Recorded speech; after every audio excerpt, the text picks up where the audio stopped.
May mga taong aalisin ng Diyos sa buhay mo. Dahil kung minsan, Diyos po mismo ang nag-aalis sa mga taong nakakahadlang sa paglago mo. Kung kayo'y taga-sanlibutan, kayo'y mamahalin nito bilang Kanya.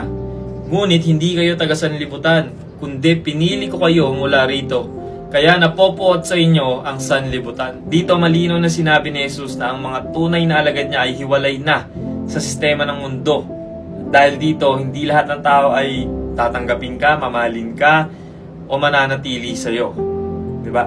You are in this world, but not of the world. Yung world na ginamit doon sa verse na yon, in Greek word is cosmos.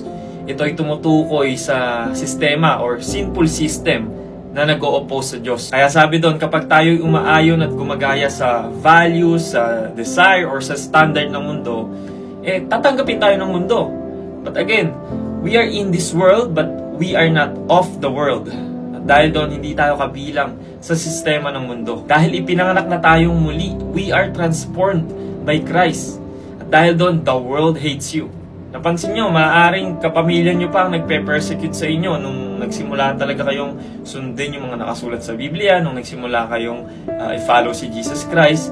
Maraming believers na sariling pamilya pa nila ang nagpe-persecute sa kanila or nang-hate sa kanila. At yung hatred na yun ay hindi dahil may ginawa kang masama, kundi dahil kinapopootan nila si Kristo na nasa iyo. Diba? Maaaring yung mga kaibigan mo dati, hindi ka na kinakausap ngayon, nawala na sila kasi sobrang nawiwirduhan na sila sa ginagawa mo.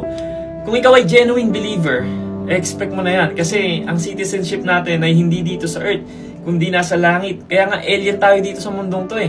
Kung ikaw ay genuine believer alien tayo sa mundong to. Kaya yung mga taong makamundo, weirdo sa paningin nila, yung ginagawa natin. Lalo na kung on fire ka sa faith mo, mababado yan sila, mawiwirduhan sila. Kasi hindi nila naiintindihan yun. They are spiritually dead. Kaya yung pagsunod kay Kristo, hindi talaga madali. Kumbaga, inevitable yung mga opposition na matatanggap natin. Kasi, syempre, yung kingdom values ni Jesus Christ, talagang opposyon sa worldly values. Kaya ang Diyos po, magtatanggal talaga siya ng mga tao sa buhay natin. Lalo na kung yung mga taong yon ay nakakasagabal sa pag-grow natin or nililid tayo sa maling direksyon. Don't team up with those who are unbelievers. How can righteousness be a partner with wickedness? How can light live with darkness? What harmony can there be between Christ and the devil? How can a believer be a partner with an unbeliever? Kaya huwag na kayo magtataka kapag may mga taong inalis ang Diyos sa buhay ninyo. Lalo na kung naiimpluwensya na nila kayo, mag-compromise, magkasala, di ba? Don't let them influence you.